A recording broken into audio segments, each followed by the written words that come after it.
This is Joe from the Buckeye Cast bringing you Ryan Day's Tuesday press conference. Here we go. We got Ryan Day leading her off, of course. Then defensive coordinator Jim Knowles, and then offensive coordinator / tight ends coach Kevin Wilson. Here is Coach Day.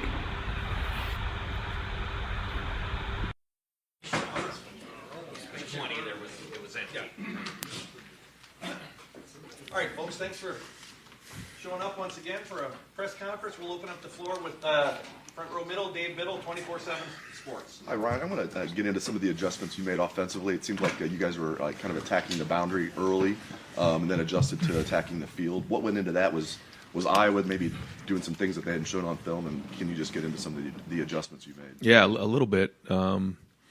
They went to a little bit more of the single high stuff and just made a few adjustments, and then it took a little time to figure out. But also when we started playing, with the full field, we kind of got in a rhythm too. So I think a little bit played into both of those things. But they still did a lot of their fundamental stuff that they do, but a few different looks, and so we just tried to figure out where we could attack them and kind of made those adjustments. Yeah. We'll go fourth row right, Tony Girdman, Buckeye Huddle. Ryan, given your offense, how often do you run into situations like that where everything you see from a defense and scouting is here, and then what you see from them against you is here because of the Iowa stuff, and then you see Penn State give up 400 yards rushing a couple weeks ago? Is that even applicable to what you're going to see from them this week? I think every week is a different season. I look at it like that. You start from scratch, and you look at where you are, you look where your opponent is, you look at the matchup personnel-wise, you look at the matchup schematically, and then as you get later in the week, you start to figure out how it fits, what that matchup looks like, and then you do all that work, and then all of a sudden you get to the game, and you may have to take a right-hand turn real fast because of a lot of reasons. It might be the conditions, it might be something that schematically is shown up, maybe an injury, you don't know, but every week is different, and you try to do the best you can to identify where you think you can be the most successful week in and week out. And, you evaluate the film and try to figure out why somebody may have had success or not success. And you try to forecast the best you can. Can you spend time thinking, what if they do something differently than what we've seen, or do you just work on what you've seen? No, that's how I spend probably the 48 hours leading up to a game, is exactly what you just said, and have a lot of sheets of contingency plans in place for what if. And we'd say sometimes you're chasing ghosts, but I've been in games before where we didn't chase those ghosts and we didn't have answers, and that's not a good feeling. So it's our job as coaches to have answers and to put our players in best position to be successful. So that's our job. Ryan, when you're not running the ball as well as you have been this season, how much harder does it make it being pushing in the red zone there? And do you feel like that was the main reason why you guys weren't as efficient as you have been in the red zone? I think it played a factor, yeah. We could have done a better job. A couple calls you'd like to have back, a couple plays we'd like to have back. We had the penalty down there that hurt us, and just a few things in general. So, when you have the balance and you're getting 4 and 5 on a run as opposed to 1, 2, or 3, it makes a big difference. Right next door, Spencer Holbrook, Letterman Row. Kind of along the same lines, Ryan. The offensive line, what did you see that you liked from them on Saturday, what you didn't like? It seemed like that was the first time that you kind of struggled to get a push and run the ball. Yep. Like you said, there was some good things there. There was some really good protection at times. There was a breakdown of protection. We did some good things running the football. I thought we did a really good job on one play. We had a slip that could have turned into an explosive. We had one that I thought the line did a good job of. We didn't do a good enough job of cracking the safety. So it was a little bit of everything, but there was good and there was bad, and the issues were there. But when you play against a better defense, those issues come to the surface more. So we'll keep pushing and keep trying to address those issues so that we get better every week. I'll go deep left, Brendan Gulick, Buckeyes Now on Sports Illustrated. Coach, I guess I want to ask you about the things that motivated you guys in the offseason. The idea that you're trying to be the tougher team, that you're trying to have that competitive excellence. I know you use that term with us a lot, but how much do you find that stuff is still part of your prep each week? Do you focus on any of that, or is the past so far behind you that you're just locked in where you are now? No, it's a part of every week. Yeah, we hit on it every week. We'll hit on it again today. We'll hit on it this week. We know that we have to bring it every week, and we knew when we see the schedule going into State College is going to be a huge challenge. Always is. So, our guys understand what a challenge this is going to be, and so we got to have a great week of preparation. And this is part of that competitive excellence, and competitive stamina. Bringing it every single week and going on the road and winning a game like this is going to be huge. Right in front of him, Jacob Bench, the Lantern. There on Saturday against Iowa, your defense really led the way there. Did you kind of notice just game planning last week with Jim Knowles and talk conversations that way just spurred the defense to step up and have the performance that it did? Yeah, they identified the areas where we felt like we had advantages and were opportunistic early on. Got our hands on balls, created turnovers, and then just kept the pressure on all day. But when you can start off the game with an interception like that, I know it really throws off the offense and can rattle the confidence, just across the board. And it seemed like we kind of were attacking all day on defense, and when you can create that many turnovers, certainly your chances of winning go way up. Second row left, Stephen Means, Cleveland.com. Chip was at running back against Iowa on Saturday. What went into that decision, and is that something that's going to be more permanent, or just like a week-by-week basis? Yeah, we lost TC, for the year, so he won't be available. It's a long-term issue, and he had been doing some good things for us, and so we felt like we needed to provide more depth at that position.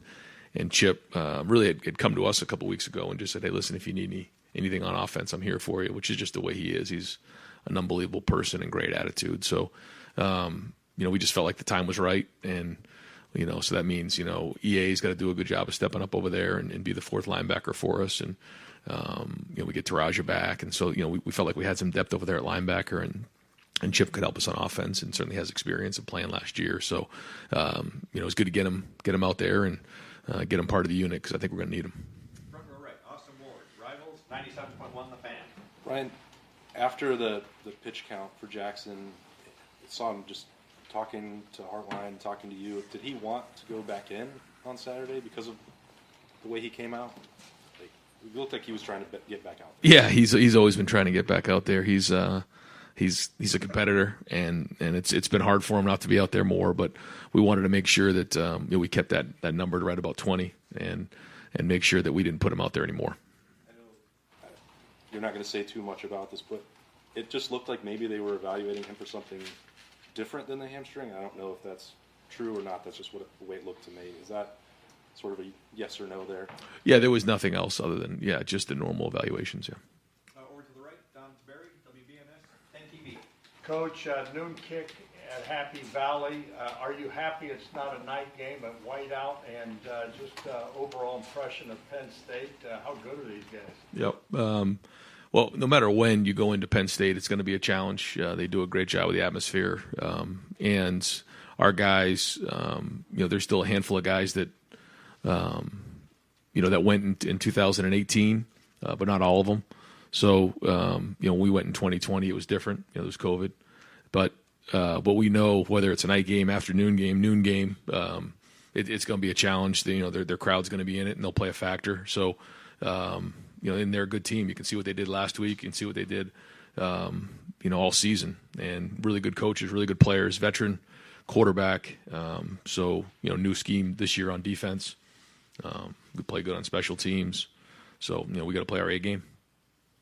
Rick Heinem, Clay Hall, WSYX. Sean Clifford, what's your take on him? Played a lot of football, and a lot of guys, who play that much football, just they have so many snaps under their belt. They've seen so many different things, and that makes him dangerous in and of itself. But he's tough.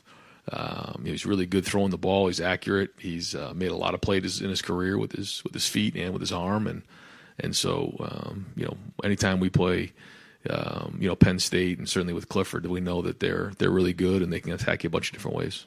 You run across him in recruiting? We did. Yeah, we did. Yeah, very good player. A lot of respect. Adam King, WBNS, 10 TV. Stroud is obviously kind of judged almost against perfection a lot of the times.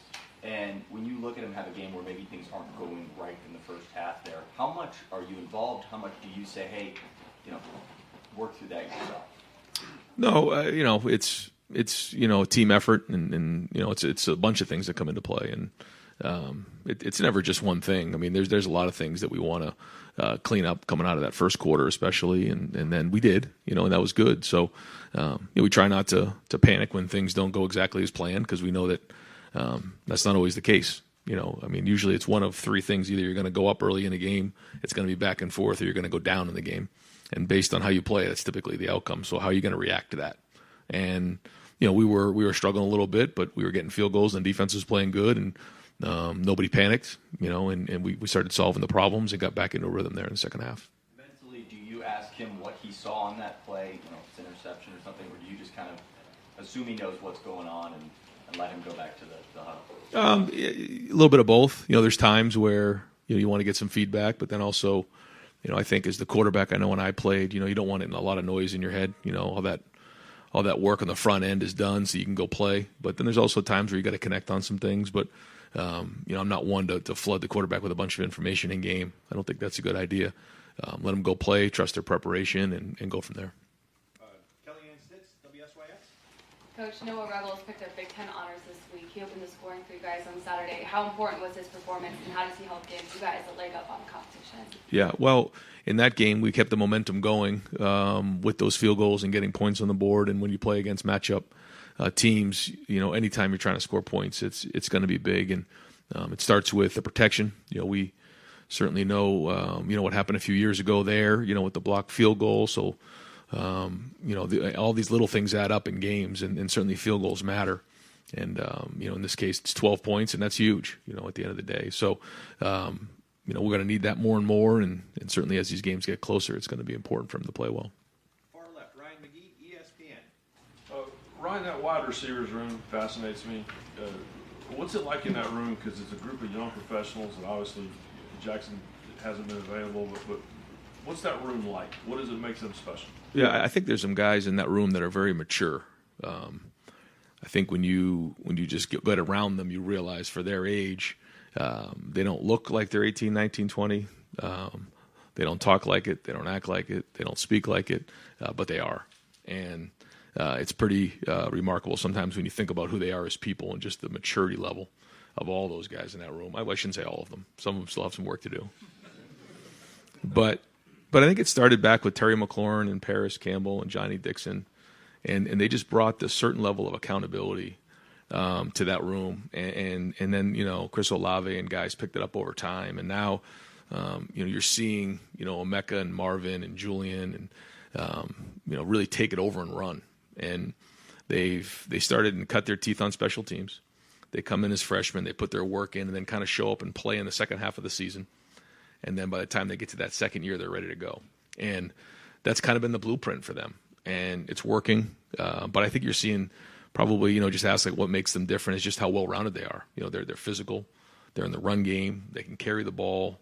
They're involved with special teams. They can make play underneath, run after catch, downfield. Pretty well-rounded. And obviously great people.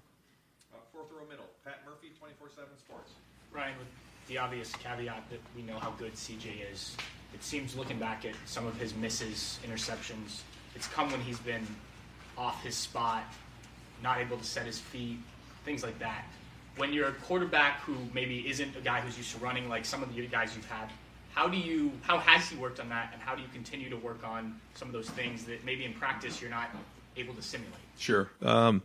You try to do the best you can to simulate the game in practice. And that's really important to do. And sometimes we can do that really well, sometimes we can't. I think you've seen him make some plays like the one he scrambled around and made the play to Cade Stover. I thought that was an excellent extension of the play. He threw away the ball at times, which was really good. I agree. When you look at things and you have to move in the pocket, you have to keep your balance and you got to keep your feet underneath you. And I think he's done a good job of that this year. But yeah, it's our job to try to simulate that in practice. So what does that mean? Maybe in 7-on-7, kind of flashing in front and making him move his feet. Those are things that we typically do with the quarterbacks. Right next door, Andy Andrews, Buckeye Sports Bulletin. Julian, the last couple games has made big plays down the field on looked like post routes specifically. How has he evolved as a downfield threat as his career has progressed? Yeah, well, I think he's always been good at that. I remember watching him in high school, and he was always good, big, strong, long strides. He could eat up a lot of ground. He can track a ball very well. I just think you're seeing now the best version of Julian for a lot of reasons.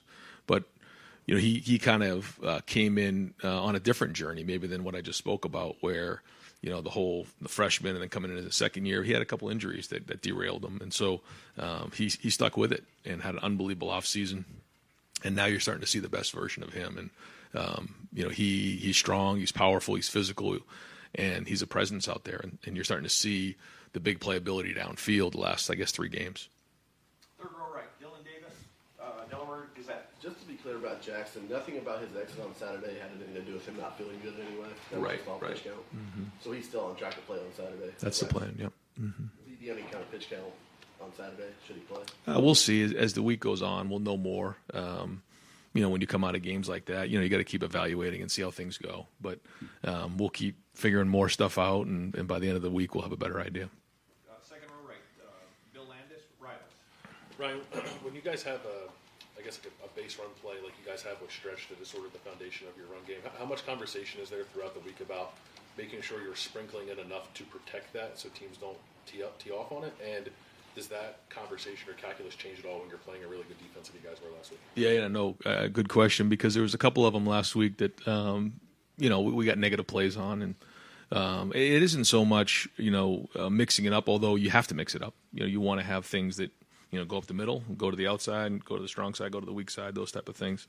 But more than that, it's usually just identifying who you're working to. But like you said, we want to make sure we have a good mixture. I think we've had a good mixture. But at the end of the day, if you're good running the football, your best run play should be good just about anything. And we want to put our guys in schematically the best answers and make sure that the numbers are right and the angles and the leverage is right. But I don't think that was the case on Saturday. When your offense is kind of multi-formational as you guys are, under center, pistol, shotgun, everything, is there a percentage in your head you want to make sure you're around so that you're not always running the ball when you're in pistol or always throwing the ball when you're in shotgun, like a balance there to keep these defenses from, again, teeing off on certain things? I'd like to be aware of what they're looking at and what they see and what the numbers show. And so that as long as you're aware, then I think, you're making sound decisions. If you have certain tendencies that 80% of the time you do this, and as long as you know that, you call it again, you know what to expect. I think where you get yourself jammed up is when you have a tendency that you don't know about, and all of a sudden you start getting ganged up on. I think that's what's important. Front row, Joey Kaufman, Columbus Dispatch. Ryan, you guys have faced some good receivers this year, like Jaden Reed at Michigan State, but wondering what you think of the collection of Penn State's skill position talent across the board, and just the challenge of that matchup this week for you. Yeah, a big challenge. The combination of quarterback and wide receiver will be the biggest challenge so far. And like you said, they're good. A good collection of talent, running backs, wide receivers, tight ends, and the quarterback. Second row middle, Nathan Baird, Cleveland.com. You talked before about using both Trevion and Mayan partially because getting them later in the season in better health. Is there a point in the season where you start to look at that distribution, a bigger role for Trevion, I guess potentially a bigger role for Mayan? How are you processing that? Do you want one of those guys to potentially maybe have a bigger role? No. I think where we're at is good. We got them both healthy now, so that's good. We're getting ourselves back into a rhythm of them both playing because it's been a couple weeks, I guess, since we had them both. And so, no, I think we're pretty good where we're at right now. Doug Maurice, Cleveland.com. Ryan, you've talked a lot about not panicking in the middle of a game, and you don't want to fill CJ's head with too much noise. Just what's been your evolution as a play caller, as a coach, of figuring all that out, of maybe sticking with what you want to do, but also adjusting? How much do you grow over time with figuring all that out? Well, I remember early on, you get into a game and all of a sudden something changes or something doesn't go as planned, and you can panic and start to take a right-hand turn fast, and then you go back on the film the next day and you're like, the film was exactly the way that we left it, and something just changed in the game, but the film didn't change. What I mean by that is the looks were the same, the plays were good, we just got to do a better job of executing. And made that mistake in the past of overreacting or panicking and starting to take a left-hand turn or right-hand turn when you don't need to. And that's why the preparation is so important Tuesday, Wednesday, and Thursday. like a lot of times we end up asking about like adjustments Sure. mid-game, and of course you have to make them, but there also is a part of it of stick to our That's guns right. and we'll work it out eventually if we believe in ourselves. A little bit of both, for sure. Yeah, a little bit of both for sure. Because you can't overreact, because very rarely does a team just all of a sudden go off the deep end and completely change everything they're doing. But there are some change-ups. For instance, last week, you saw them play a lot more single high, which they were typically almost like 80 to 90% quarters going into that game. So you have to make some adjustments in game, but you can't go, taking a hard right-hand turn. Yeah. Front row right, Tim May, Letterman row. Yeah, I'm not going to try to sneak two questions into one. I'm going to do it overtly. KG veteran. It's hard to imagine. Yeah, it's hard to imagine this defense without Tanner McAllister in it and without Lathan Ransom in it at this point. And both those guys have had different journeys to get to this moment and stuff. But are you? Nothing was promised Tanner, I don't think, when he showed up from Oklahoma State, except you'd get a shot, right? And then, right. And then what has Lathan kind of brought to the table here of late that kind of sets him apart? Tanner, yeah, exactly what you said. He came in with Jim, and it just all kind of worked out great. And he understood that he had to work and earn his way into playing at Ohio State. This isn't a place you just walk in and play. There's a lot of pride here, a lot of work that's been done, and certainly because of our off season and the work we put in the off season, it's very difficult for someone just to step in. It takes a very special person, and we've had a few over the years. Trey Sermon and Jonah Jackson and Justin Fields, and now Tanner, and Chip's doing a good job too, just the way he's gone about his business. And so in this year, or this day and age of the transfer, we try to be really smart about that, because I think a culture is really important. But great to have him, and certainly he understands. Like we've talked about the defense so well, he's kind of like a coach on the field, and that's been big. And now that you have Lathan back, it's been big. I think what we're doing with Lathan on defense really fits his skill set, and he's taken off. I think you're starting to see the best version of him. I think he's got a great relationship with Perry. I think coming off that injury last year, you see how tough he is, because that was a quick return after a very difficult injury, and it's great to see him making plays. And I think again, this style of defense really fits him. Yep. Front row middle, Bill Rabinowitz, Columbus Dispatch. Yeah, another one about the run game. Trevion and Mayan combined for 57 yards and 21 carries. I think the longest was 13 yards. There were some tackles for loss. How concerning is that, especially when you're going to be playing teams down the road they're going to be like Iowa? Right. Well, it's like when you go into a game and you rush for 300 yards, and the game gets over, and you're like, oh, we're good. Now we're going to go rush for 300 yards in every game. It's the same thing when maybe something doesn't go well. You're not going to go into a game next week and say, well, you're only going to rush for 20 yards or whatever it is. I think you just have to identify what you did well and what you didn't do well, and make those corrections and move forward. So, the result is a feedback on your preparation. How you did that week, and we obviously didn't do well enough to our standard. Was there a common thread with the struggles? No. I can't say that there was one thing, but just overall lack of execution. Far left, Dan Hope, 11 Warriors. Ryan, it looked like Bradley Robinson suffered a significant knee injury on Saturday. Just what's his status? Is there a chance to be able to come back this year? Yeah, I haven't got the final report on that, but maybe we'll have an update later in the week for you. If he's not able to play, would Mason continue to be the guy at long snapper? Yeah, we would have Mason and Max available. We're going to try to get a few more second questions in. Front row right, Austin Ward, Letterman row.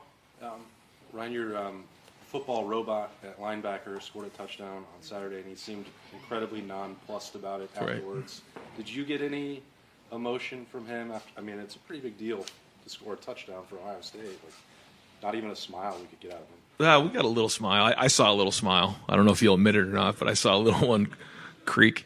But and to see him, celebrate in the end zone, that's about as much as you're going to get from Tommy. But he's just so consistent and solid, and he has really, and I've seen it. Just again, quietly is probably not the right word, but just when no one's watching, he's got a strong voice, and I've heard it, I've seen it. And when he says something, people listen. But he's not one that's going to be out in front barking at everybody. But when he's in the room, and he's on the field, and he's got a strong presence. Doug Lamreese, Cleveland.com. Do you know Manny Diaz very well at all, Penn State coordinator, and then what do you think of the defense they're running this year? Yeah, I don't. I think we've maybe met once, but a lot of respect for him, and they've they have a really talented defense, and he's really good in terms of schematics and what they do. They do a lot of stuff, and so we got to be prepared for it. Did you consider him at all this offseason? I tried not to really get into who we talked about or interviewed and everything like that. So rather not get into that now. But again, a lot of respect for who he is as a coordinator. Far right, Clay Hall, WSYX. Just curious what your perception of Penn State was when you were playing at New Hampshire and they're kind of an Eastern power. Has that changed for you now that you? Yeah. I mean, growing up watching Penn State was a big deal. Yeah, and when you're in the Northeast and watching some of those teams and the national championship team, and a lot of respect for that program over the years and what they've done, and so it's just, I guess it's just an evolution of the game. And it's like when I coached the NFL and had to go into Foxborough and we had to play Brady and Belichick, I didn't know whether I was supposed to cheer for myself or for them. So it's just things happen in your career and you just move on. And but what a great program, and obviously what a great place to play. Do you think it's still there? I mean, that profile, that notoriety, that. No question. Absolutely. Yep. Deep left, Dan Holt, 11 Warriors. Ryan, we didn't see Josh Proctor play at all on Saturday. Just wonder, was there any reason he didn't play other than Layton being a starter? Just an illness. Yeah, he'd be back practicing this week. Front row middle, Bill Rabinowitz, Columbus Dispatch. Yeah, you're obviously familiar with Mike Yursich. Just want to get your thoughts on him and how instrumental he was in getting CJ here. Yeah, first up big with that first year in developing Justin, which was really important, and then certainly had a huge hand in recruiting CJ. I remember when he and I were out in California recruiting, and I was supposed to be at the Home Depot Awards that I missed, Jerry, and we got in trouble that night. Remember, because I wasn't there. Well, I think they wanted to fine us for that, but I was. Maybe did. Did they? Yeah. Well, find you. Well, we were doing a home visit with C.J. Stroud, so they can fine us. They can fine us whatever they want. But that was on a Thursday after the Big Ten championship game, and he was a big hand in that, and certainly had a great relationship with he and Kim and the whole family. So, but a very good mind, very sharp, always creative, and a really good play caller. I didn't know that's who you were visiting. Yeah, that was it. Yeah. Wow. Second row middle, Nathan Barrett, Cleveland.com. What went into that number, the 20 number on Jackson's pitch count, and I guess I know you're going to say week-to-week evaluation, but is there a ramping up that you anticipate to happen that gets him to a bigger role, and any concept of how long that might take? So this is, something that, we have such great people in sports medicine and our doctors. And so, there's really been a very specific plan on how to get him back to playing, a number of total yards per day, a number of high-speed yards per day. And then after each practice, evaluating the strength of range of motion and strength. And so, we're just kind of following that lead. It's way over my head. I'm trying to figure out what to call on third down and all the strength and numbers and things like this. So we're just relying on the doctors to give us the information, and we just go from there. Who is kind of the main point person for that? There's everybody involved. Yeah, it's all hands on deck. Far left, Steve Hellwagon, 24/7 Sports. Yeah, Coach. Cameron Brown, I think, missed the last game as well at corner, and Jordan Hancock, I think, finally got to play a little bit. Just those two situations, kind of where's Cam, and what was the response on how Jordan did his first time out? Yeah, Cam, not a long-term thing at all, so expecting to have him back soon. But great to see Jordan back out there. It's been a long road for him. He's been dying to get back on the field, and there was ups and downs during I guess it was 9 weeks, where he was coming back and did a great job of being, especially in the last couple weeks, of really diving in and being serious and making sacrifices and really focusing on being healthy to get back out there. But Jordan Hancock loves playing football, and you can see it in his play, and it's great to have him back on the field with our defense. Fourth row right, Cameron T. Robinson, The Athletic. Ryan, you mentioned Iowa is normally a quarters type of defense. They come out and play single high on you. I know you guys have a script when you start the game. as a play caller, at what point, when you realize that Iowa's doing something different than you think, do you throw the script away, or do you have stuff in that script to adjust to different looks you're expecting? Yeah, a little bit of both. We don't really script like the first 10 plays. We have openers. And the reason why we don't do that is really for what happened on Saturday. You have like 10 plays that you script and you practice, and all of a sudden your first 3 drives are, on like the whatever yard line it was. And so, we have some things that we like that we rep out and walkthroughs before, and, first third down calls, first red zone call. And then, we quickly adjust from there, like you're saying, because I've just been around it before where you spend so much time getting good at those 10 plays. And once those 10 plays are over, you got no rhythm. And so we try not to do that, but we do have opening thoughts. Got time for just a couple more. Front row right, Tim May, let him in a row. Yeah. Sometimes you see CJ just sitting there on the bench, staring straight ahead, et cetera. Do you communicate with him between series about, hey, we want to go this direction, maybe next time, et cetera? And is part of that the visualization, it's easy for me to say, of him getting that into his mind about where you want to go? Sure, yeah. I've never asked that, but it's interesting to me. Yeah, no, he's been excellent on the sideline. I think his attitude's been great. His thought process has been great. The feedback's been great, what he's seeing out there. And usually it's, what are you seeing? Is it exactly what we practice? Is it different? Here are the adjustments. And then here's what we're thinking, maybe going back out. Sometimes, I've been there before where you put a couple plays in their mind and then you get the ball on the, plus 20 and now all it changes. And so, again, try not to put too much in their head, certainly in CJ's head, because, when he's clear and he's playing, that's when he's at his best. And he's so intelligent that he's going to process everything you say. So you got to be smart about what you say. And does Joey Porter jump off the video at you? Yeah. When you watch? Yeah. In what way? First off, you just notice his length and his ability to get hands on you. And then, he gets his hands on a lot of passes. Very, very strong at the line of scrimmage and great cover skills. And for his size, can really change direction. Far left, Ryan McGee, ESPN. Yeah, Ryan, watching Justin 10 minutes ago and talking about CJ, momentum when it comes to recruiting, when it comes to position groups, Yep. Is that a real thing, pride in a position group? Yeah, I think so. I think, in 2017, going through the recruiting process, and I remember recruiting families and recruits, and they would say, how come there's never been very many first-round draft picks at quarterback here? And I'd say, well, there's going to be real soon, and I took a lot of pride in that because I feel like no matter what position you coach here at Ohio State, it should be that position you. What else do you want? If you're the linebackers coach, it should be linebacker you. If you're the quarterbacks coach, it should be quarterback you. If you're the running backs coach, it should be running back you.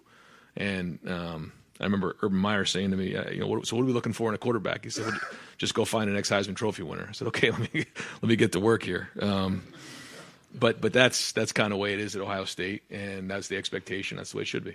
And final question, Adam King, WBNS.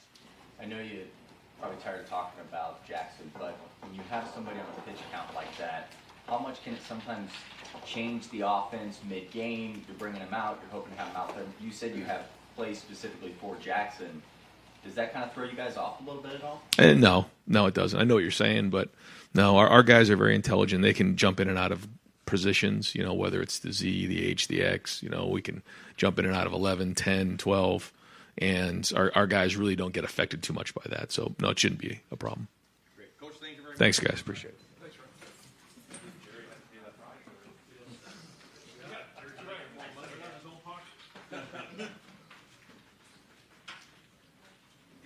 All right, we're going to open up the floor for Coach Knowles. Second row middle, Stephen Means, Cleveland.com. Jim, now that you actually got to see Jordan Hancock playing a game and got a chance to look at the film, what did you like about what he brought to the table? Like, what does he bring to that cornerback room? He's aside from he has great length and skills, but he also he sees the formation well. He sees the adjustment. He can predict pre-snap what's going to happen. He's really got a high football intelligence. Front row middle, Bill Rubinowitz, Columbus Dispatch. When you reviewed the Iowa game, again, we know what their offense is. Did it look as good to you on review? And what really stood out to you? It was good. obviously I see a lot of things that happen within a play that maybe could have gone the other way. I see all the room that where we can improve. I love the fact that we were getting turnovers and winning on third down. I thought, Zach Harrison had a great game. You love to see that kind of play up front. So, I thought we were together, did a lot of right things. I also saw areas where I know we can improve. Front row, middle, Dave Biddle, 24/7 Sports. Hi, Jim. Coach Day was talking about with Chip moving to running back now full-time, EA is going to have to step up as that second-team middle linebacker. Of course, with Tommy playing as well as he's playing, hopefully you guys won't need him. But what do you expect out of EA? What's kind of his strengths, and just what do you expect out of EA? EA has great athleticism. He has linebacker instinct, I guess, too, and some EA just to stay healthy, right? I just really want him to have a good week of practice because I've always felt like he could emerge if he strung together some games and some weeks of practice of being healthy. He's just had a tough time of it. Far left, Dan Hope, 11 Warriors. Jim, you mentioned how well Zach Harrison played, but he didn't play that many snaps. When you see a guy play that well, do you think, hey, maybe we should keep him on the field more frequently going forward? I think that all is dictated by the pace of the game, and there are a lot of other factors to determine that, how Coach Johnson feels about the rotation, but those are not decisions that we jump to. Things are working. You kind of go with the flow. Front row right, Tim May, Letterman Row. Yeah, Jim, I asked you a little bit about this after the game the other day, but I want to follow up. Like I just asked Ryan, it's hard to kind of right now imagine this defense without Tanner McAllister in it and Lathan Ransom, the way Ransom is, like you said, triggering, et cetera. But from your vantage point, what did those two guys bring to that table in that safety room, and will we see Lathan considerably more as this season goes on now? Lathan, I've told you all along, has just been a guy that I've been totally impressed with since he emerged, since he was able to practice. Because not looking at much from last year and not having him go in the spring, didn't know what to expect. But yeah, he's got a hot hand. He's just he's one of those safeties that can see the forest through the trees and pull his trigger and go. So guys playing like that, yeah, you want to keep them going. And Tanner, I've said it all along, just he brings a coaching presence to the room in terms of understanding the system, having answers for the other guys. Also, he knows me, so he knows how I coach and what I'm trying to do. And it's always good to have somebody younger, who can talk about that to the players. Yeah, but he was promised. I would think he was promised a shot if he came here, but he wasn't necessarily promised you're going to be one of the guys. You know what I mean? That shows some maturity, right? Yeah, it showed.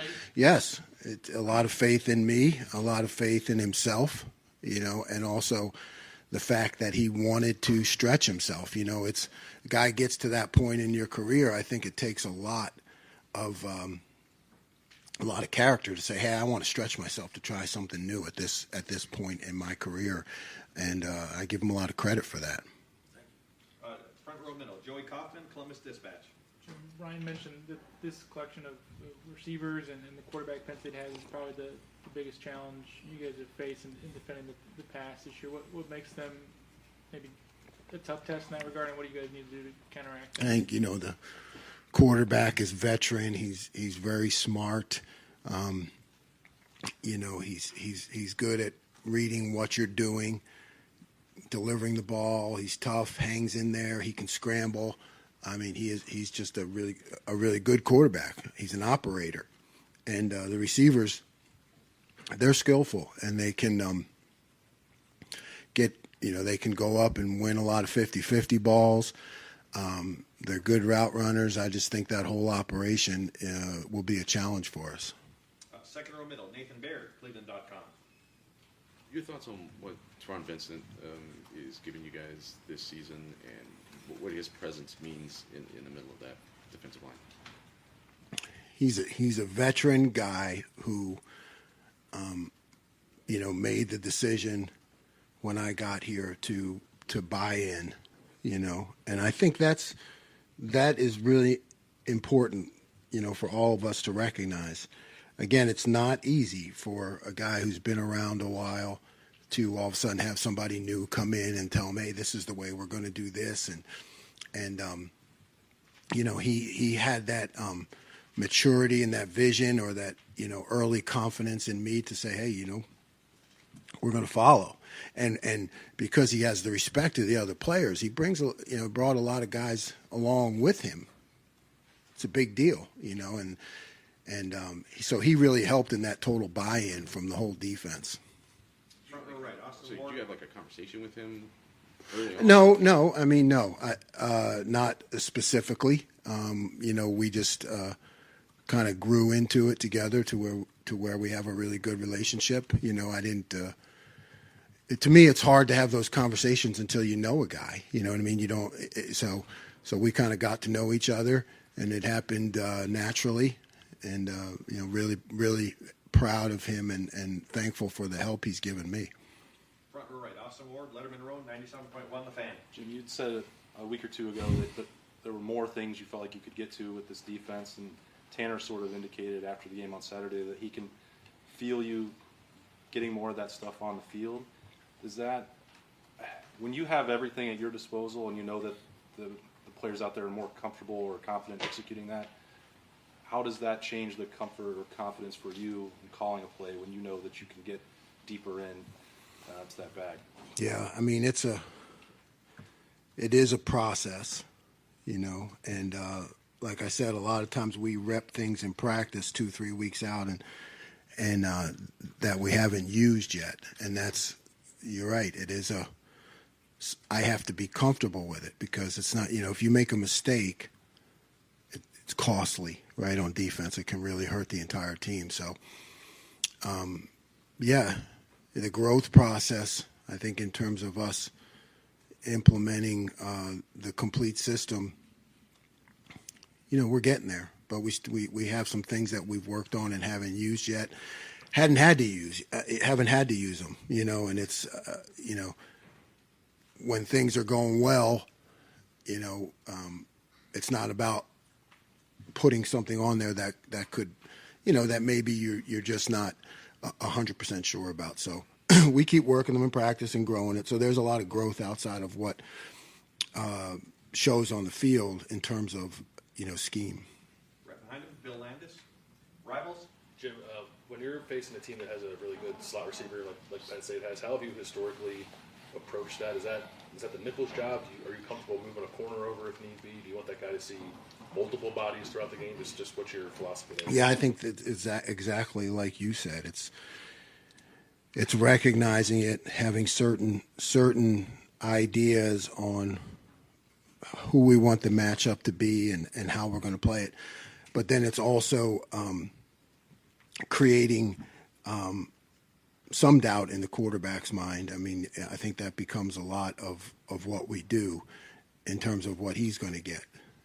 So it's like half of it is about the guy, the other half of it is about the quarterback, and trying to create enough cloudy pictures so it just doesn't feel,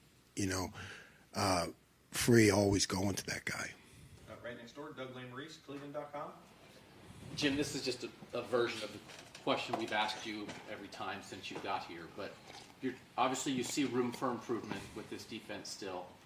But just the arc of understanding and confidence and performance of this defense, where do you see it right now from the minute you got here to the way you guys played against Iowa? I would, you described it perfectly. It's an arc, and it's definitely has trended up, and continues to trend up. It's my job to keep that going. You can't ever stay the same in this business. You can't stay the same. You have to keep pushing and prodding and looking for ways to improve, things to add. And you want to, I think the success breeds further success, right? So you want to give the players some sugar, but not too much sugar, because too much sugar is not good for anybody, right? So you just try to point out the things and give them a clap on the back for that, and say, okay, now that we've done this, we can go to this. And it's just really about habits.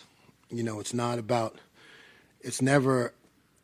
to me about one particular day. It's more about habits. It's the competitive stamina that Coach Day talks about and that Coach Mick talks about in the weight room. We are what we repeatedly do, right? Excellence, it's not an act, it's a habit. That's Aristotle, I think, right? Not Jim Knowles. But what I'm saying is, it's like you said, it's an arc, and it's a push, and it doesn't matter who you're playing. All I see is the team that's in front of us, and here's what we're going to do, and presenting a plan. The process is the same. The expectations are different, but you keep the process, and you keeping your foot on the metal. Deep left, Brendan Gulick, Buckeyes Now on Sports Illustrated. Coach, maybe building off that question a little bit, how difficult is it when you're evaluating your performance on any given week? How difficult is it to remove what you see from the opposing offense and simply focus on what you're trying to accomplish? Because you see offenses that are really good, and last week you saw an offense that struggled this year. Yeah, it's not difficult at all. It's really not, because you look at the play, you look at the call, and did we execute it? And if we didn't, why didn't we? If we did, here's the thing that worked about it. It really is a narrow view. You don't get involved in all of that. At least I don't in my head. I want to see the play. I want to see what they did. I want to see what we did, given the call, what I expected, how it finished. Did something happen that I didn't expect? What was the technique? And you can really break it. That's what we do. You break it down, and you study it for what it is, and you correct, motivate, teach off of that. Fourth row middle, Andy Anders with Buckeye Sports Bulletin. So I think I kind of wanted to get an insight onto some of the communication of the defense. I know a lot. I'm not telling you any of that. Fair enough. I'll ask a different question then. With the three linebacker sets, a lot of times it seemed like the third linebacker was always playing on the line of scrimmage. What are your thoughts on stacking linebackers in a 4-3 versus having that third linebacker come down and play on the line? I think it just depends on what you're facing and what you're trying to do. You want to try not to be predictable. Sometimes you have to be based on what you're getting and the opponent, but you'd like to be able to have both, and there's different reasons for it, but it really just depends on what you're getting from the offense. Right next door, Pat Murphy, 24/7 Sports. Jim, as a defense, I know you want to make things cloudy for a quarterback, but I also assume it makes it easier when you can get him off his spots, not let him get stationary, get the feet set. When you've seen CJ on the practice field, how does he respond to those type of things? How have you seen him maybe improve as he's worked through that? He's great. I mean, he's the best I've ever been around. He can see the rotation and know what, like every defense that you call has a hole in it somewhere, right? And what we do is try to disguise those holes, right? I mean, if you really wanted to stop every play, you need like 14 guys out there. I mean, it's just, think about it. If you were truly trying, if you're like, hey, we're going to stop them every play. But he is CJ's a guy who loves the game. Will continue to ask me questions if we do something against them in practice. Hey, what were you thinking here? Why did you do that? So he's just, and of course he's got all the talent, but he also has the mind for it. Right next door, Tony Gervin, Buckeye Huddle. Did you feel any pressure? Not that you brought Tanner over, but him coming over. Did you feel any pressure in coming here and him having to live up to the way he has played, but also playing at Ohio State? No, I didn't feel any pressure. I had a lot of confidence in him. You know, he and me, we've trained a certain, we trained a certain way for 4 years. So, we come here, we train and think the same way. And it's not about pressure.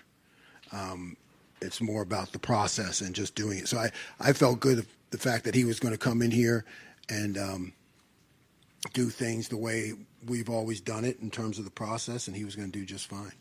Right next door, Cameron T. Robinson, the Athletic. Denzel seems to be playing better since he came back from injury. Just what has been your evaluation of him the last few weeks? And have you seen anything different from him from early in the year to now, or has he been the same? No, Denzel is the same. I mean, he is a competitive but quiet, talented. I've always had great confidence, and I continued throughout the season.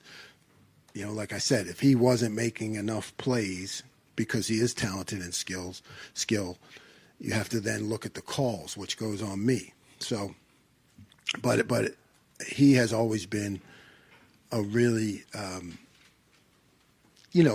fun guy to coach. I don't know if I'm fun, so I'm not having that much fun. But I mean, he's an easy guy to coach. He's coachable. He competes. He tries hard. He listens to what you have to say, and I think that's what you want. You want a guy who is going to respond, and he's always responded to every challenge since I've been here. Got time for just a few more. Spencer Holbrook, fourth row right, Letterman row. Jim, you guys have forced a turnover in you've had an interception in 5 straight games. We asked you a few weeks ago, before you've had any turnovers, if those were coming. Can you, snowball turnovers? Is that a thing that a defense can do? What did I say when you asked me if they were coming? Yeah. Yeah. Oh, yeah. Yeah. It's funny. Yes. Hey, call that defense where we get a turnover. You know what I mean? That's all. It's like not like basketball where you call. Hey, we're going to get the ball right. I mean, it is, but there is something to what you say. I mean, there is something to momentum. There is something with guys being comfortable in the system, taking more chances, growth. I mean, those are the things that you want to see. And, it's been happening. So all valid points, I just think it's part of the process. If the process is going the right way, that's one of the indicators that you're doing good things. Tanner said after the game that he feels like he's watching guys maybe cheat a little bit. They can start to show one thing, do another thing. Are you seeing more of that in your defense? And do you think that's causing more turnovers, that guys are comfortable enough to do that? Yeah, I mean, I know it helps. It helps. It just helps guys play freer, and that's the goal. My goal is to have them play free because they understand the totality of the scheme and where they fit. Then they can give other looks and get out of it, and that's part of the growth. Over your far right, Clay Hall, WSYX. Just curious if your perception of Penn State has changed from being a younger man, Paterno, Eastern powerhouse, now in the Big Ten. Has their profile been diminished at all in the state of Pennsylvania, for instance? Not in my mind. You're right. I grew up watching. Anybody in here as old as me? Sunday morning was you had the 1 hour time slot where they would recap the game. And always well respected, and what Coach Franklin has done. Great respect for that. So I haven't seen it change. I mean, I think in coaching, you're kind of aware of everything. But I think they've done a great job of keeping it as consistent. Far left, Ryan McGee, ESPN. Coach, I want to ask you about the guys you see in practice on the other side of the football. You've seen a lot of great receivers at your stops along the way. This group seems pretty special. What is it about them that stands out to you when you're working with them in practice and against them in practice? The finish. Absolutely. I mean, routes are great, speed, all of that, but actually completing the catch is as good or better than I've ever seen, and we see it every day in practice. They just get it done. Yep. Deep left, Tom Moore, Buckeye Huddle. When you first turn on the film to look at the next team on the schedule, or the first time you turn on the film on your team, what is the first thing you're looking at? And then can you sort of walk us through the process of how you're evaluating and deciding what you're going to do as you're watching that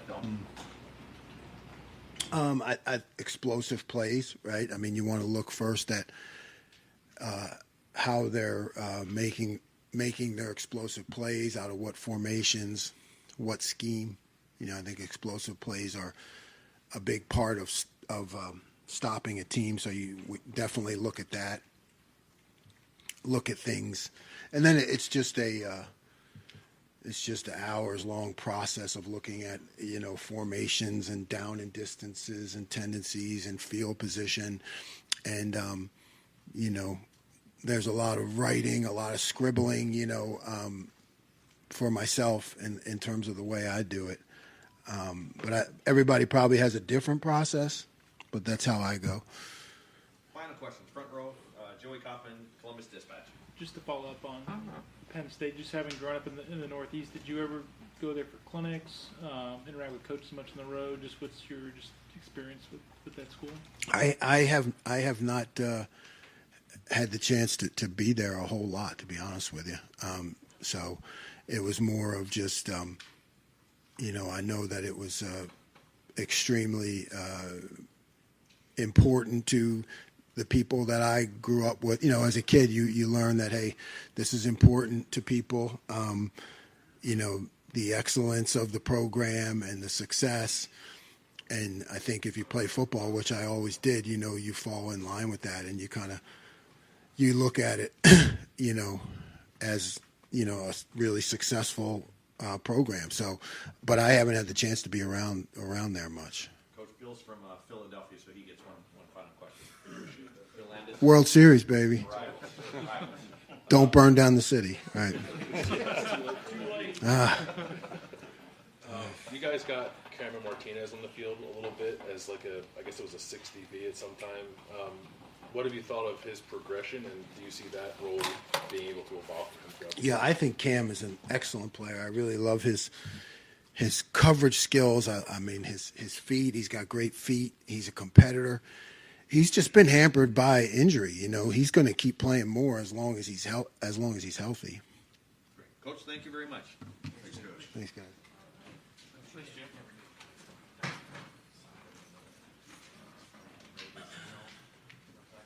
Okay, all right. I'll find the name of the guy. All right, we'll open up the floor for Coach Wilson, second row middle, Nathan Baird, Cleveland.com. Kevin, obviously that was one of the tougher days running the ball you guys have had this season. I was part of that, but when you re-examined that, where did you feel like you guys need to be better in that same situation going forward? One, just staying on blocks. They did a really nice job. They're always good fundamentally, and I just thought their hand placement and getting off blocks, and you know, we felt early, some plays that were maybe be 2 and 3, you need to get to 3 and 4, and as the game went along, you could get a little bit more. They did a nice job of not changing things they do, but we kind of felt even going into it, they're, you know, a quarters team, but we felt we'd get some edge pressures and single high looks, and you know, getting them fitted up and just getting hats on hats, try to run some stretch plays where we bled it out, got a little thin, a little flat, and got penetration, so a couple negative plays got us, but just in general, they played better than us, and we got played better across the board, and you know, inside a little bit. We got those guys. We got good players. Didn't maybe have our best game, so credit those guys. They kind of won some one-on-one battles, made some good plays. Deep left, Dan Hope, 11 Warriors. Kevin, when you guys are in a fourth down situation, kind of what's your philosophy on whether or not to go for it in that situation? I think, I mean, it's, you know, each game's different. Weather, you know, wind, situation, how you're playing. You know, Coach, years ago when I was working with Coach Stoops, he was very aggressive as a defensive guy because he kind of felt you need to get the first down because I don't know if we're stopping them. And I remember sometimes I told him, I said, I couldn't believe you went for that. He goes, I didn't matter. You know, years ago, I think everybody's critical. I think Coach Belichick going against the Colts went for it. He goes, well, whether I give the ball here or down there, he's going to score, so I need to get a first down. So are you in the mindset of you have to get the first down? Sometimes, you know, we got a great punter that pooches it deep, and If the yardage gets to that 3 and 4 and 5 muddy area, maybe you just pooch it, pin them down, because your defense is playing really strong, and you can play 3 or 4 snaps and get it right back. That's in our plan to win. Field position's big in our plan to win. Part of field position is trying to get the first 2 first downs, get the ball to midfield. If you bog down, punt it deep, get the defense packed down there and get it right back in midfield and start again. So, I think people got an analytically. People talk a lot about analytics. I think football coaches look at a piece of paper and we all sit here for hours and we plan and script everything. I think some of the greatest coaches in our game are basketball coaches that go on feel and flow. I need a timeout. I need to go full court. I need a zone. I need to pack it in. They make adjustments. And as football coaches, you have to make adjustments. I think the really good coaches, I think Coach Day does a great job. It's feel. And you feel like I need to go get it. Now we still got to trust the players and execute. Run play or pass play. The day of a short yardage 4th down, we threw it. But it's a one-on-one throw. I mean, it's a high percentage throw with a really good quarterback and a really good receiver. So you can say you didn't run it for a half a yard, but it was a loaded box, more than you can block, and a good one-on-one match. So I think you got to trust your gut, trust your players, trust your judgment. And I think when you get greedy, you get burned, for what it's worth. So you just got to be smart. We'll stay out in the left field there. Tom Moore, Buckeye Huddle. Just ask Jim this. When you first turn on the film to look at a new team, they haven't started evaluating it, what is the first thing you're looking at when you evaluate them? And just kind of walk me through your process of how you evaluate. My process is different because a lot of years I've been in the box, so like I don't like to look at words. Like we can put our video up and it says what the play is. I don't want to see the words. I want to get a snapshot because you got 2 or 3 seconds. Okay, where's the front set? Where's the extra backers? What's the coverage? What's the rotation? Did they blitz? Did they stunt? And so it's like snapshot. It's like flashcards. Give me a flashcard. Give me a flashcard. So I just kind of rapid fire, look at it. We get several views of the game from end zone and sideline view, and initially you're just getting a feel of the structure of what how the flow of the game. Sometimes we get snapshots, so you start looking at cut-ups and you just see certain plays. You get a feel. Sometimes it's really nice to watch the flow of the game more than just this formation and how they line up to this set and that set. So it's a combination of what are they doing, like. Typically, you watch 2 or 3. I watch 2 or 3 games Sunday night real fast. Just as there's a lot of man, a lot of zone, a lot of pressure, there's a lot of penetration, there's a lot of movement. What are you seeing just generally? And then you come in Monday and you start getting a little bit more specific. Okay, to this formation, what do you see? And then the next day, these situations, short yardage, goal line, long yardage, 2-minute, coming out, what do you see? So it starts with generalization. Who are their best players? What are the problems?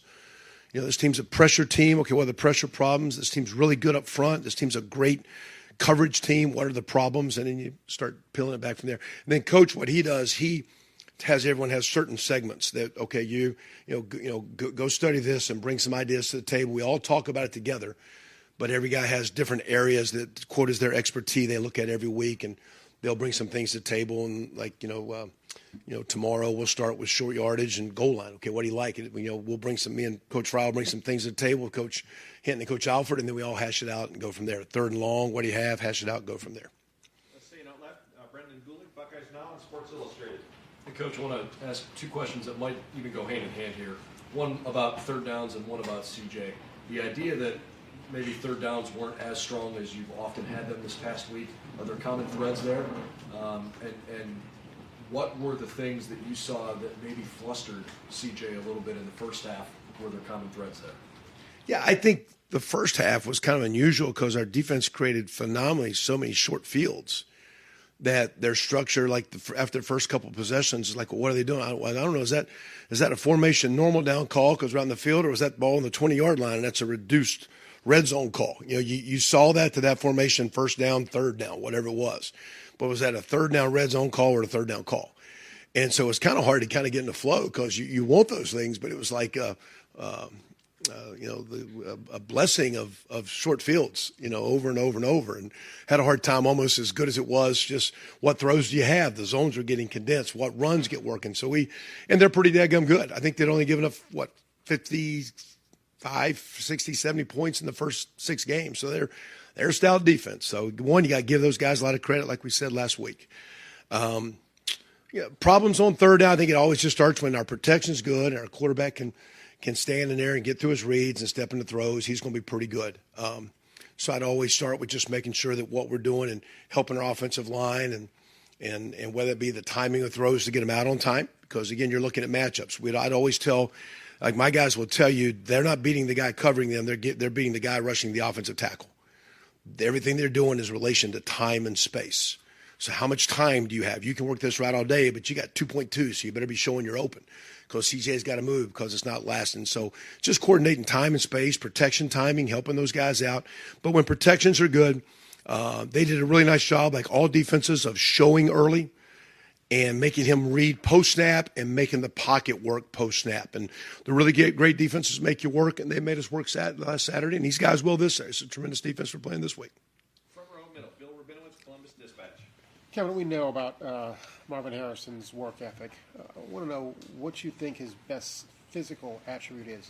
Hands, route running, speed, obviously size, whatever. What jumps out to you? You know, he's physically and mentally matured where he's strong, but he's got to be it's an unusual skill, I think. He is as tall as he is, he's actually somewhat not long-legged, which means he's very quick in and out breaks. Most tall guys can get a little cumbersome and long, and they're long striders.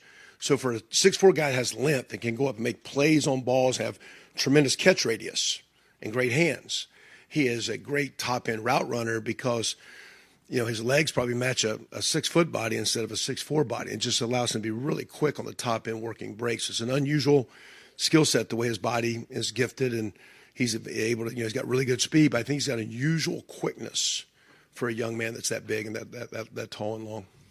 Second row. That's my opinion as an O-line guy. Doug Lamorese, Cleveland Doctor. Don't add that qualification. Kevin, obviously you're adapting in the midst of every game to what the defense is doing, but how do you strike the balance between we need to make adjustments, we need to maybe do some things differently, versus this was our game plan, we're going to grind it out, we're going to work it out, keep doing what we do in the midst of any game? Because clearly in the middle of the third quarter, you guys broke stuff open against Iowa. What's the balance like as you're working through a game? It's hard because, again, we have a lot of plays, a lot of players, a lot of playmakers, try to get a lot of guys involved. I said before, you can become a collage. I think I made a statement during the game, third quarter, and said, hey, what runs we really got us? Well, Coach, let's talk about those runs we talked about at halftime. Let's go back to those 2 or 3, kind of get it started. We'll be fine. Let's run those couple because you feel sometimes you're searching. You want so bad every play to work so well, stay on schedule, every play to be clean. And sometimes you're playing really good defenses. This time of year with weather, you got to play through the muck. And you got to be, a golfer that's a little bit off, but you can still scratch it around and kick it in the hole and make a couple ugly pars once in a while. And sometimes you got to be able to play through it. But you got to be, when you're off, you can't be off and hurt yourself. And you can't have the negative plays. You can't have the turnovers. You can't have the plays that get you behind schedule. Let the defensive front tee off in third and long situations. Coverage get multiple in the looks, third and long situations. So when you're a little bit off, how can you just minimize the ugliness of it to strain and stay on schedule and find the rhythm? And sometimes you just got to press pause and stay calm, and just, okay, let's talk about it. Now, hey, let's just, this and this, what pass you like, what protection you feel good about, what run you like, and because I think once we get our guys in rhythm, especially with CJ, you saw the day once he kind of got in rhythm, but it's easy to get off. Just like those guys, my son's a college golfer. It's easy to be really good and just get a little bit off, and it doesn't take a lot to be off. I had a great coach one time years ago. It just takes a little bit to be off. When you're off, you're vulnerable. We're a little bit off the other day, but we settled back down against a good defense and got back on track, and that was good to see. It was good to be there. It was good to be at home. We'll get that again this week and see if we can be a little bit more efficient, get there quicker. But those challenges are going to present themselves in these next 5-6 weeks. Front row right, Tim May, let him in a row. Yeah. Kevin, when you're going against a defense with a player like Joey Porter, do y'all look at it as, number one, you don't want to let that guy take away something, that y'all like to do, and yet do you also kind of like get the adrenaline going? Hey, do we want to challenge this guy? You understand what I'm saying? I think it goes back to that. Fall? I know. It goes back to that I guess greed part. Just being smart. You can't just cross the guy off and not challenge the guy, but also you got to be smart. Years ago, we had a really good win at Miami. We beat Carolina, and Coach Walker said, "You throw more than 20 passes, we'll lose. We can't block these guys." And we threw 2 deep balls at Dre Bly, and he said, "Okay, you made your point. Don't do that ever again." So I mean, but it ain't like, Joey's a great player. They have the other corners equally probably overshadowed because of name is also, they're really good outside the corners. So our guys are going to have to work hard to get open and do what it takes to win the routes. We got to deliver the ball and go on time, but you don't shy away from it, but you just got to be careful, not be greedy as a runner, as a quarterback, and as a play caller. As you're playing that in your head, also Michigan just ran the ball down their throat. I mean, for the most part. I mean, you had some big plays and stuff, but do you take all that into account? Because it looks like their secondary may be the strength of their defense, and up front there may be some hay to bail. Yeah, I don't know. Minnesota, I guess, has had some injuries, but then they came back last week against a team. Now I know with the quarterback situation, maybe the box got a little bit more loaded. But each week, one game on the road, one game at home, they play so much off the energy of what's going to be a great crowd, no matter what the kick time is. And the energy. So, we're going to have to block them up front. We're going to have to be smart and make the plays outside, but we're going to get challenged across the board. And we can't back away from the challenge, but we just got to be very aggressive, but very smart and calculated as we go. Front row right, Austin Ward, Rivals. You and Ryan don't script the opening drive. Has that philosophy changed throughout your career? Did you used to do that? Yeah, I used to. When we put the 15, and I felt over time that you were trying to make everybody happy. Hey, we got to get this reverse in. Hey, this guy needs a touch. Hey, make sure you run the naked to this guy. Hey, we need to get a counter play and come with the ball. And you were a collage of plays. And then over time, I just, when I was up in the box, I just write down like, hey, 5 or 6 each time. And I just did it so I didn't go run, pass, just to mix it up. Is your first play a run or pass? What you doing on second down, run or pass? Just to kind of keep the defensive guy, off balance. The way he couldn't get a rhythm for what you were doing. So I go back to that comment about basketball coaches adjust, where football guys have a piece of paper and follow the script. And the great quote is, you have a game plan to get hit in the mouth. What do? You have, every week here, typically, no matter what you prepare for, you get some curveballs because people are going to throw some stuff at us. So we have to adjust, have to adapt. And I think our kids are very much, I think Ryan made a great comment about our players the other day. He said, I think one of the greatest skills about our team is they love to play. They love the challenge of solving problems. And, okay, look, I didn't expect this guy to be as wide in this alignment. I didn't expect this defender to challenge me as much. I didn't expect this much pressure or movement up front. But now you're getting it. How do you handle it? Good teams handle it on the sideline, during halftime, and during the game. Bad teams come in on Sunday and talk about what they should have done. And so it's just nice that we, as we continue to get challenged, we keep problem solving. That's all football and offense is problem solving. Front row middle, Dave Biddle, 24/7 Sports. Kevin, I have a question about play calling. Obviously, Ryan has the final say, but how often do you call the play and he says, yeah, let's do that? Is that a pretty common occurrence?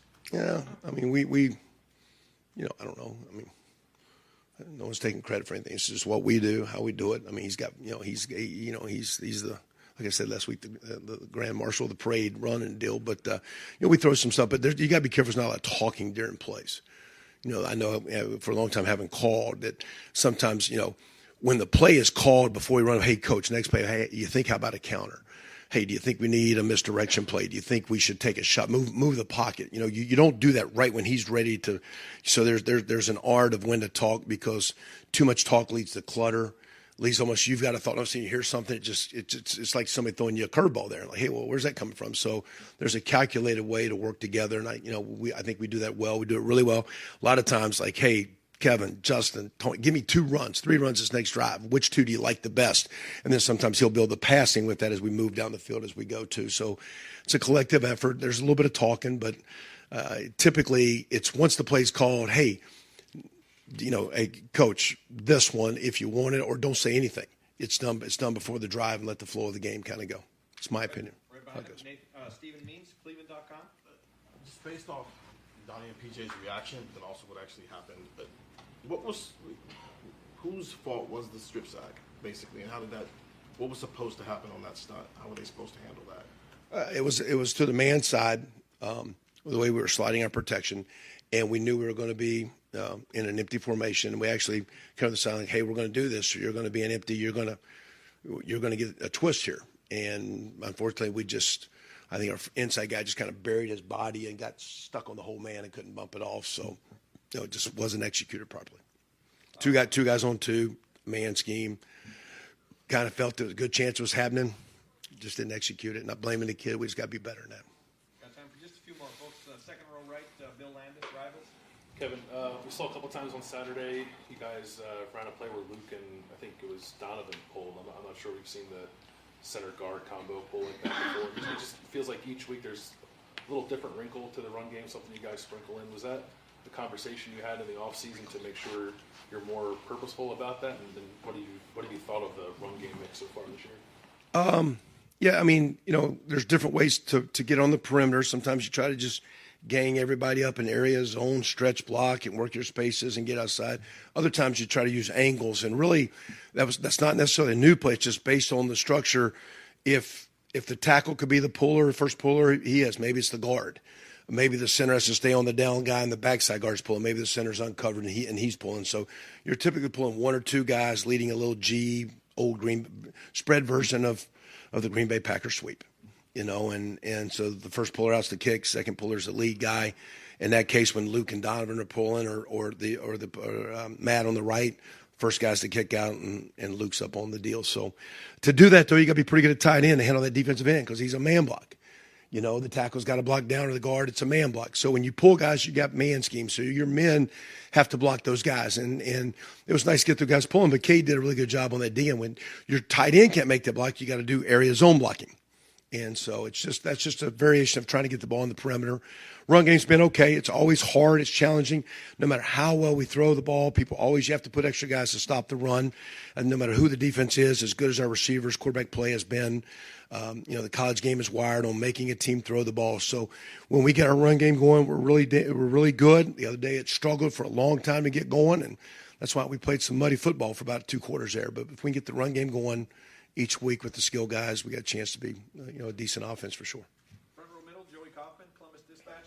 Kevin, Ryan mentioned Chip Training's gone on the offensive side of the ball to help your depth at running back. Just what do you make of his ability as a running back from what you've seen in kind of a brief time? We had done that back in preseason a couple days with when Evan Pryor went out, just in case, and it looked like naturally. I mean, he's a heavier load, but very good instincts, very good hands. Has played running back in concepts. We start saying it's 6-man pro, you got this, 5-man pro, you got this, 7-man pro, you got this run, you got this. So he's played it enough. He picks up well. Was a really good player, previous college and in high school. So he looks good, and if needed, he was doing well at linebacker, but they're a little bit more healthy, and he was playing special teams and down the road. And with our 2 backs having been gimpy, we thought we needed to get him back. So he's getting worked up, and I think he'll move forward as we keep going and get a little play for us.